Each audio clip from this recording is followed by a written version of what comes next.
Disclaimer: the contents of Studio 151 podcast and the TU Communication Disorders Connection podcast do not represent the views and beliefs of the University of Tulsa and the Mary Kay Chapman Center. Welcome back to another episode of the TU Communication Disorders Connection podcast. I'm your host, Chloe McEachern, and today I have two guests. Graduate student Becca Watson will be interviewing Wayne Roberts. I'll pass it over to them to introduce themselves. Hi, I'm Becca Watson. I'm a graduate student here at the University of Tulsa. And hi, I'm Wayne Roberts. I'm 82 years old. I've been planted for 11 years. All right. Well, I'm excited to have you guys both here. We'll get started with some questions for Mr. Roberts. Becca, you can start us off. Mr. Roberts, you said that you have been implanted with Cochlear Implants, right, for Yeah. 11 years. Can you share a little bit about how your hearing loss journey started? Yes, I can. My hearing loss journey started. I had measles at preschool age at home, and it probably is the root cause of my hearing loss. No one seems to know for sure, but that's been the factor since the beginning. I had a short hearing test in school in about 6th or 7th grade, and then they sent a note home to my parents saying that I probably ought to have my hearing checked. And my mom gave me a short test at home by whispering in my ear that there was a candy bar in the refrigerator. I passed my hearing test right then because I went and got the candy bar. So that was where my beginning stopped at my hearing loss journey. Wow. That's a funny story. So when did you start learning about the cochlear implants, and what were your initial thoughts? Well, when I first learned about cochlear implants was several years before I was evaluated for implantation. I asked my ENT doctor about cochlear implants years ago, and he said they're only for people who are totally deaf and cannot hear at all. And this would have been probably 25 years ago, so the advancement in technology at that time was not that far. Mm-hmm. So I did not pursue any further evaluation with my ENT at that time. How'd that make you feel when that ENT initially told you that? I was having discrimination problems, but they were not so severe that I could not converse. I did later, after I was evaluated by an ENT, he suggested I go try hearing aids. And I did. I went and got activated with a hearing aid, and I wore it for a week or so. I'd never had one before, and it was at Christmas time, and that was not the best time because of in the stores, all the paper rattling and all the sack rattling and all these kind of things that were too much for me at that time. Just overwhelming loud. And so I took them back and said, I can't take this. After a short time later, I decided I do need some help, and so I did go ahead then at that point and get hearing aids. And from that point on, I wore hearing aids for the next 35 years. It wasn't until 2009 that I went to a meeting that a person who was at the meeting was a engineer for Spirit Aerospace, and he was implanted. And so I went to the meeting, and it was inspiring what he could do and what he could hear, because he was born totally deaf.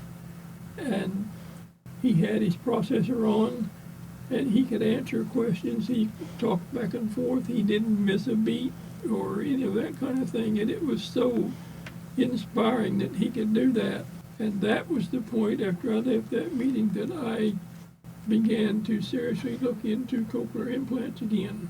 So I did at that point pursue implantation through a local ENT and was evaluated that, yes, you're a candidate for implantation. And so that started the ball rolling toward my being implanted. I did a lot of internet research.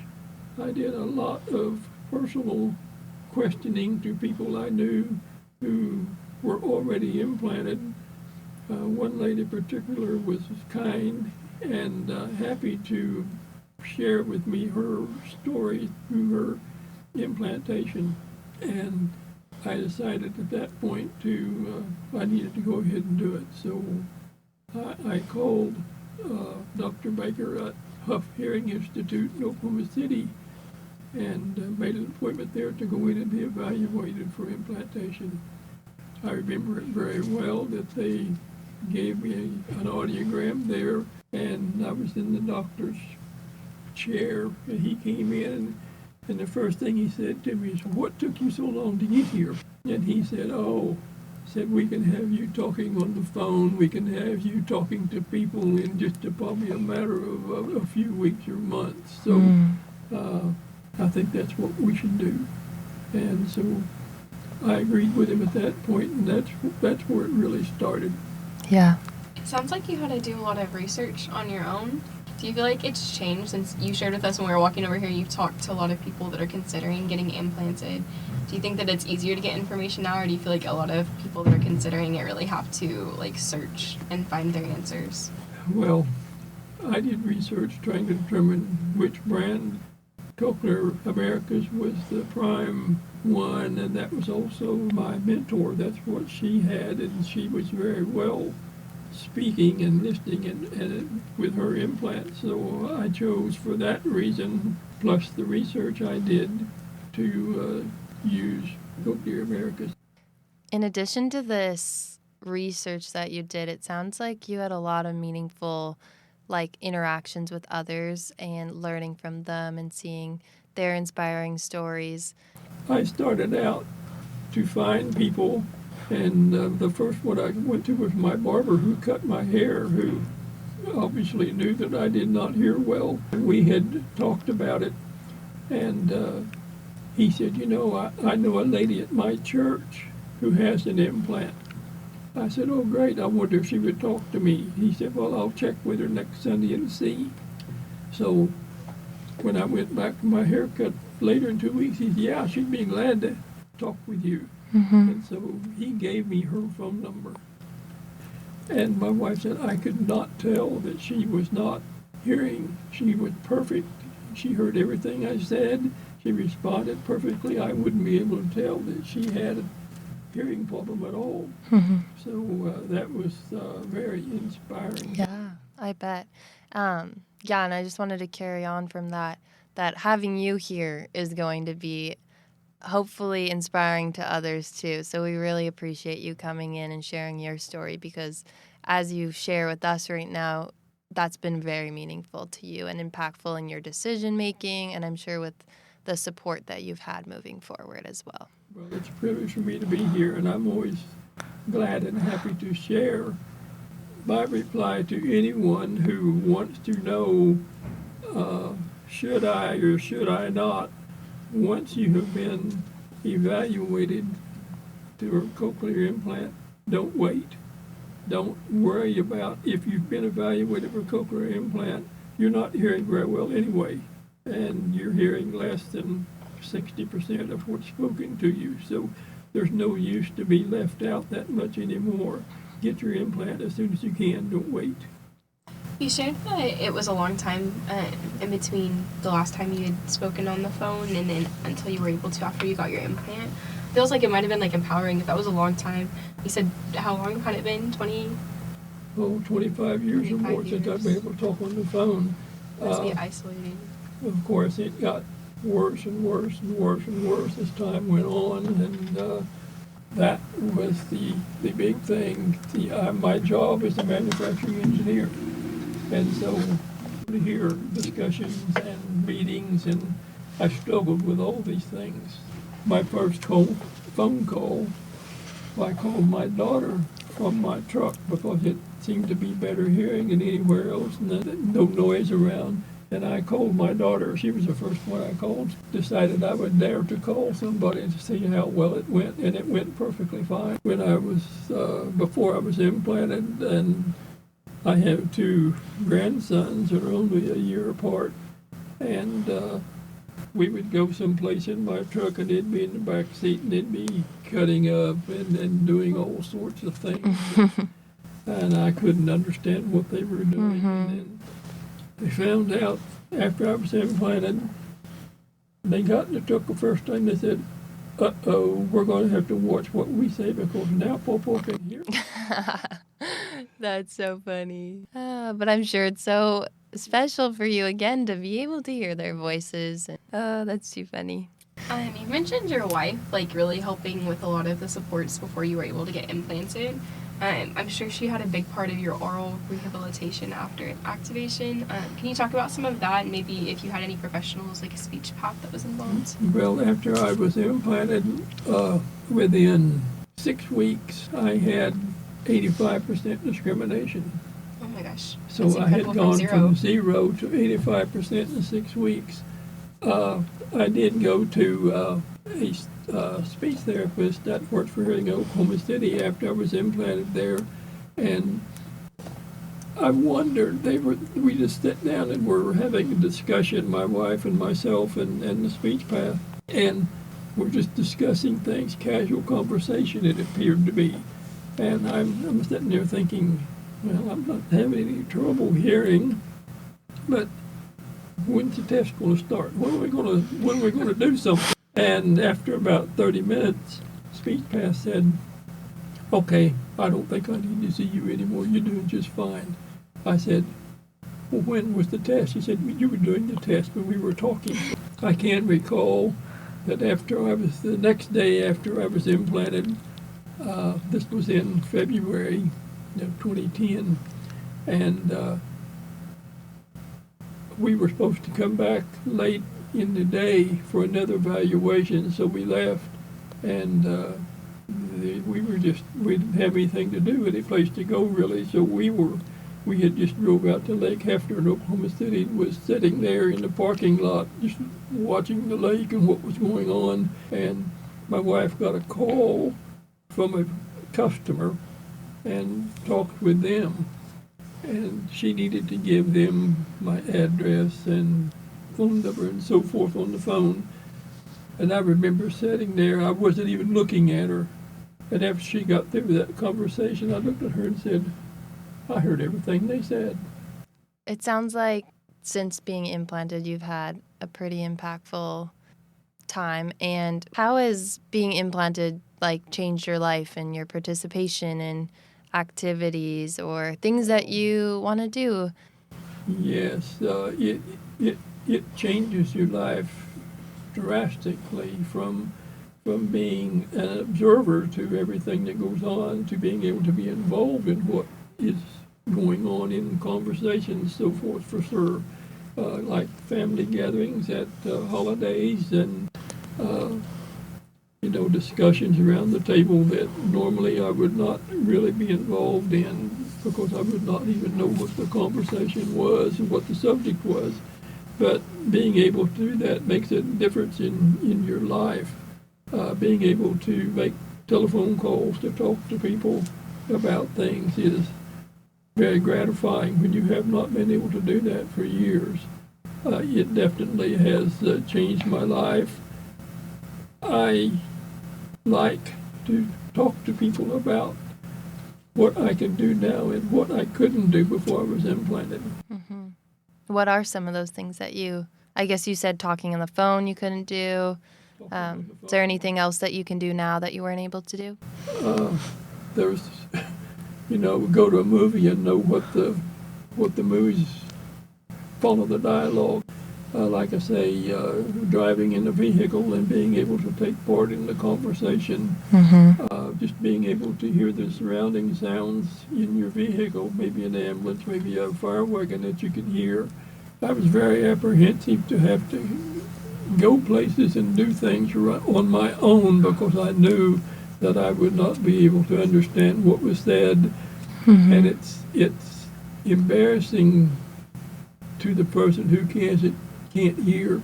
But it's also, I know it's embarrassing for the people who have to communicate with you, especially if they don't know you have the problem. It becomes very stressful situations, and then you tend to want to avoid those conversations and those things with other people because you know it's going to be very stressful. Before you got implanted, when you were having issues hearing, how did you explain that to people when you met them? And then like later when you were implanted, how are you able to explain what the cochlear implants do for you?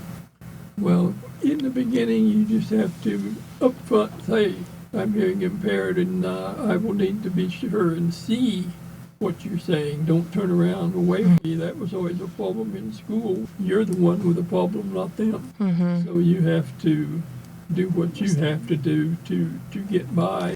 Most individuals are understanding. Of course. Good. So that helps, and you have to do that.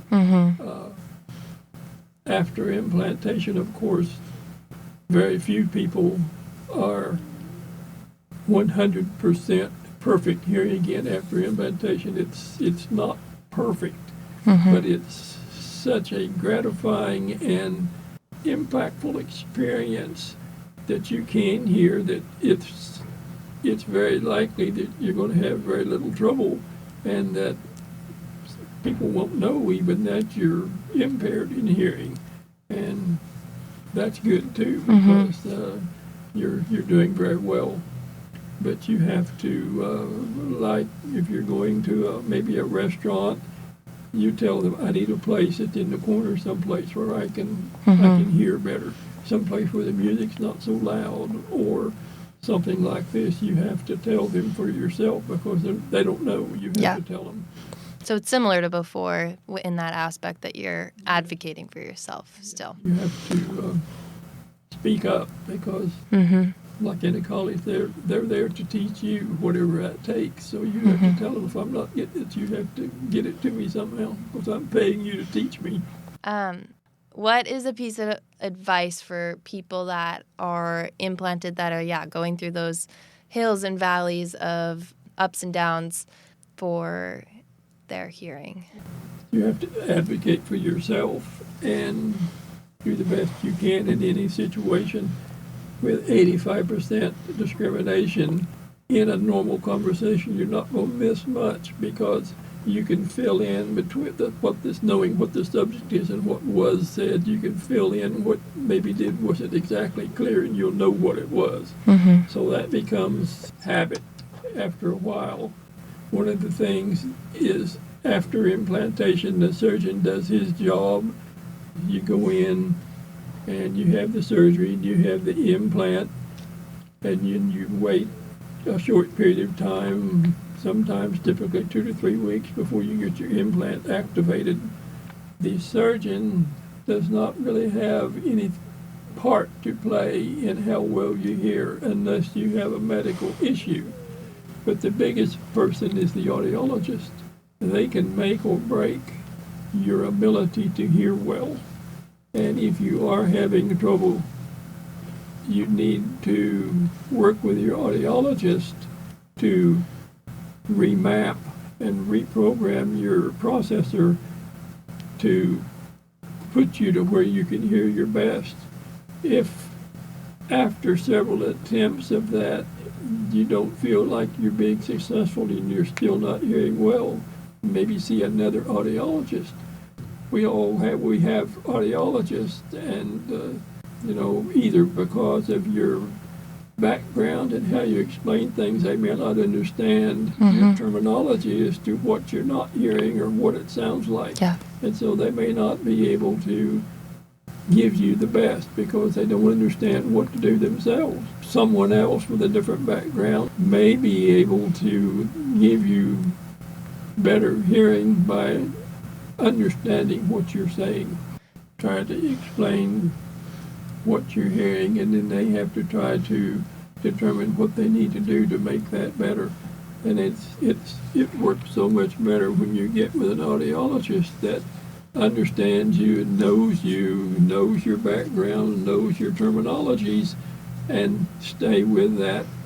If they can stay with you, normally comes out to a much better situation when you can work with the same person all the time and knows and understands you.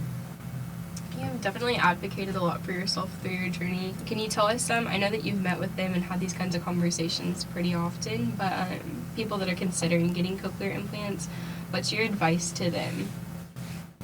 My advice to them is do your research, and once you decide which brand you're going to go with your surgeon, sometimes the surgeon will suggest, but most of them will not tell you which implant they want to use.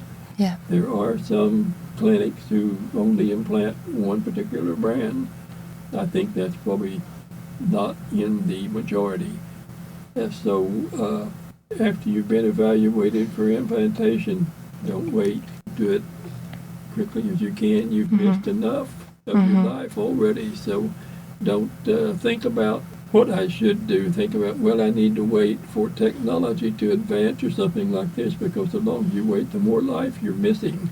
So definitely go ahead and do what's best for you. If they have recommended an implant, then you definitely will benefit from it. The probability of not being successful is so small that it's not even worth considering, because it always helps. It always helps. There may be a few minor situations where it didn't work out well because of physical limitations, tumors, surgeries, so forth that you've had, but I wouldn't, if I did it again, I would have did it sooner. But I would not wait for technology to change or things like that, because it's just not worth it. Yeah, I love that. It does seem like it's been very impactful on your life and meaningful to you.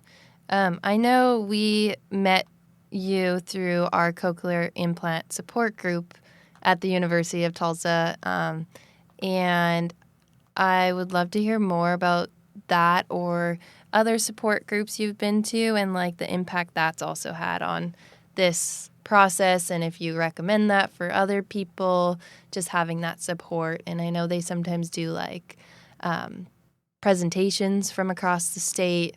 How's that experience been? Well, like I said, my first initial contact with people with implant was Doug Grady, and that was at Tulsa Speech and Hearing Association. It had the meeting where he came and spoke at the meeting. And like I said, he was very, very impressive as to what he had been through. I have come to the implant support group here at Tulsa University since I was implanted, and it's very rewarding to hear other people's stories and get input and help from people who have already been through the situation. And then after a while, you're able to assist other people through their implant journey as well, and to counsel with them. I really enjoy mentoring with other people to help them all that I can to process their journey to better hearing. And I enjoy and I look forward to helping others. And I have met and dealt with a number of people who have gone ahead afterward and got their implant and do so well, and they're so grateful when they finally get through it and get their implant and can hear again. Like I told you, the assistant professor here at the University of Tulsa was a person that I mentored, and after that he decided that he needed to go ahead and do it, and he did, and he's been very, very pleased with his outcome. That must be so heartwarming to hear these stories and the impact you've had on others.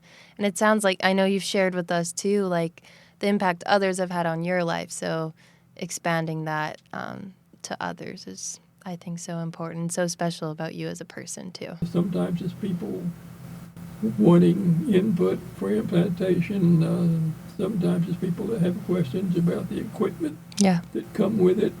And that's something that can be very awesome is all of the technology that comes with the implant. You have TV streamers that you can hook to your television that will broadcast the television signal directly to your implants. You can control the loudness that it comes to you. You can also control how much you hear around you, so you can hear people around you at the same time, as well as being able to hear the TV better too. You have many mics that you can wear that are Bluetooth connected to your processors that you can wear, that if you have trouble hearing in a place that you can get better input by wearing that mini mic. If you're in a meeting someplace, you can put the mini mic on the meeting table and get input from whoever is speaking that you might not hear otherwise. There are all sorts of technology available that assist you in hearing. That's amazing. Yeah, technology has come such a far ways. All right, Wayne. Well, it's been incredible hearing about your story and the impact your implant has on your life and the impact you've made on others' lives through this process. Is there anything else you'd like to share? I'm always glad to be able to share my story, and I appreciate the opportunity to come and do this podcast with you, and I appreciate it so much. I think it means a lot to get the experiences from the users themselves. So thank you so much. Thank you. For further information or podcast ideas that you'd like to share with us, please reach out at 918-631-2504. You can ask for Chloe or Sarah. We would be happy to chat with you. Thank you, Studio 151, for letting us record. We look forward to recording future podcasts. Remember, communication is not just about words. It's about understanding, empathy, and connection. Until next time, keep listening, keep learning, and keep communicating.